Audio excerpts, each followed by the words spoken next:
හරි මේ බලන්න පුතේ. හරි මෙහෙ බලන්න මේ ගොඩක් වැදගත් දෙයක් උගන්වන්න යන්නේ very important. හරි very important කියන්නේ ගොඩක් වැදගත්. හරිද?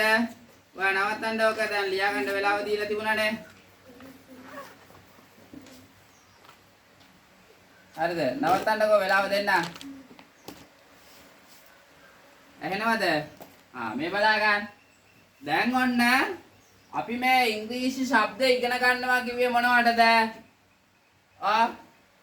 මොනවටද අපි ඉංග්‍රීසි ශබ්ද ඉගෙන ගන්නවා කිව්වේ? මිනිසුන්ගේ නම් ලියන්න නේද? මිනිසුන්ගේ නම් ලියන්න එක නේ. දැන් අපි හිතමුකෝ ඔන්න දැන් ලොකු වෙලා ඉවරලා හසිනි ගියා කියලා වෙලා කොහේ හරි තැනක වැඩ කරන්න නිකන් මං කියන්නේ. එතකොට එයා එන කෙනාගේ නම ටිකිරි බණ්ඩා. දැන් කොහොමද ඉතින් ඉංග්‍රීසියෙන් ටිකිරි බණ්ඩා කියලා ලියන්නේ? හරි? වැඩේ පැහැදිලි නේද? අපි මේ මිනිසුන්ගේ නම් ලියන්න ඉගෙන ගන්න යන්නේ. එතකොට ඔයාලටත් ඔයාලගේ අම්මගේ තාත්තගේ පවුලේ අයගේ යාළුවන්ගේ ඕනි කෙනෙක්ගේ නමක් ලියන්න පුළුවන් වෙනවා. හරි? ඊළඟ එක තමයි ගම් ලියන්න. ඊළඟ එක මොකද්ද? ගම් ලියන්න. නේද? ඊළඟ එක මොකද්ද? ගම් ලියන්න. පැහැදිලිද? පැන්සල් පැත්තකින් තියලා ඔන්න දැන් මගෙත් එක්ක වැඩේට සෙට් වෙන්න තියෙන්නේ. දැන් අපිට තියෙන්නේ අමර කියලා ලියන්න. ළමයි මිනිසුන්ගේ නල් ලියනකොට හරි ගම් ලියනකොට හරි පළවෙනි අකුර විතරයි කැපිටල් ලියන්නේ. තේරුණාද ඔයාලට කියන එක?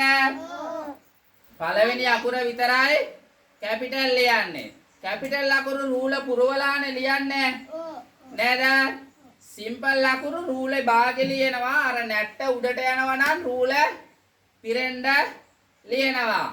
එහෙම නේද කතාව? කැපිටල් අකුරු රූල පිරෙන්න ලියනවා. සිම්පල් අකුරු රූල භාගෙ ලියන්නේ. සිම්පල් අර B D H වගේ උඩට නැට්ටක් යනවා නම් ඉර යනවා නම් මොකද කරන්නේ? ඒවා රූල පිරෙන්න ලියනවා. මෙහෙන් දැන් අපි ලියමු බලන්න. අයන්නට මොකද්ද ලියන්නේ? A. very good. A. ඔන්න දැන් වැඩේ පටන් ගන්න තියෙන්නේ අපි. මයන්න M විතරද? M A. තේරුණාද? M A. දැන් අද ඉගෙන ගත්තේව නේද? M A. රයන්න R A. very good. R A. සුපිරි. ඊළඟට එසඳ කියලා ලියන්න තියෙන්නේ. එයන්න egg කියන එකෙන් එහෙම මතක් කරගන්න. එයන්න පෙන්නන්න එපා පොත් පෙන්න නෑ. එයන්නට ඉංග්‍රීසි අකුර මොකද්ද? E නේද? E. සයන්න S A. දැන් සයනු ගොඩක් හම්බුණා මතකද ඔයාලට? C සයන්න නේද? S සයන්න. X එකත් සයන්න. හැබැයි අපි මේ සිංහල මිනිසුන්ගේ නල් ලියනකොට මිසලි වැඩි හරියක් අපි පාවිච්චි කරන්නේ මොකද්ද? මෙන්න මේ සයන්න වෙනුවට S A. දයන්න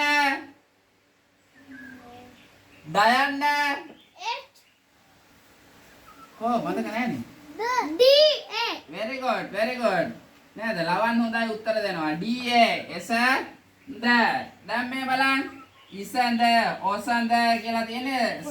සද කියන එක දැන් අපි දන්නවා S A D A කියලා. නේද? යන්නට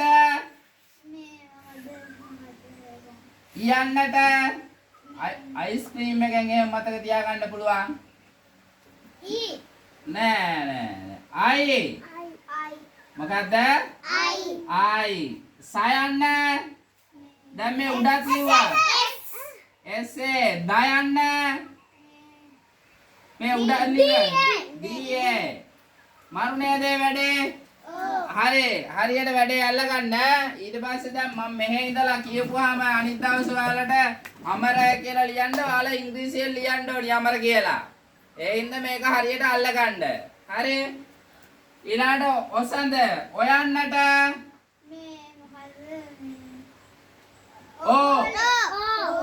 මතක් කරලා කියන්න ළමයි. සයන්න දයන්න DA very good හරි ඔන්න දැන් ටට්ටක් කරලා ලියමු යා කට්ටිය මතක් කරලා කියන්න දයන්න DA very good හයන්න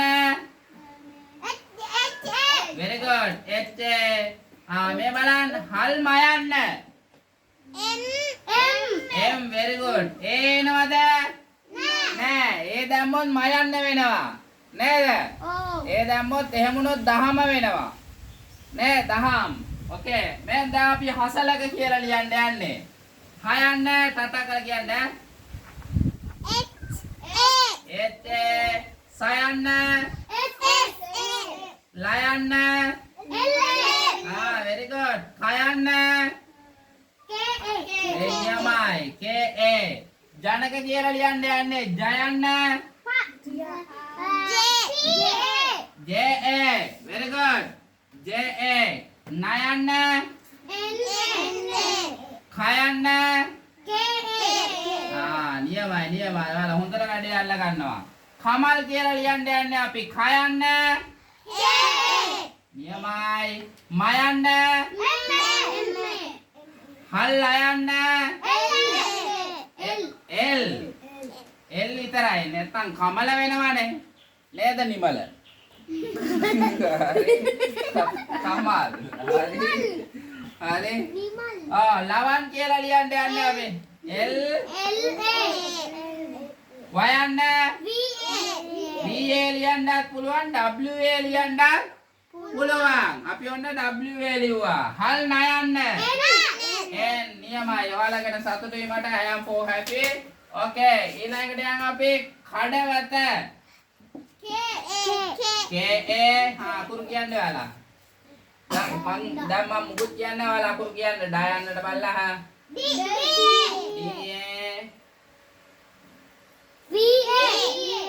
WA ගමු නේද WA තයන්නට ලියන්නේ ළමයි TA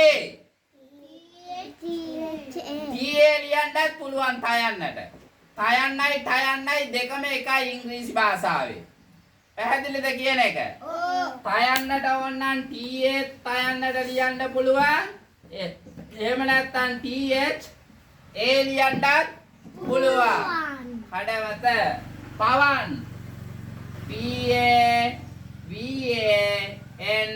PAVAN පවන් හරි පබසර පබසර PABASARA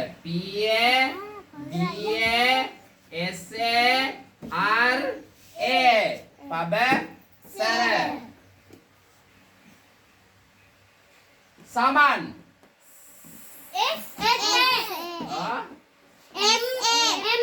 very good N එතකොට සමන වෙනවනේ N Saman okay clear do you understand ළමයි පැහැදිලිද ඔයාලට ලියා ගන්න බලන්න ඉස්සරහින් වචන ටික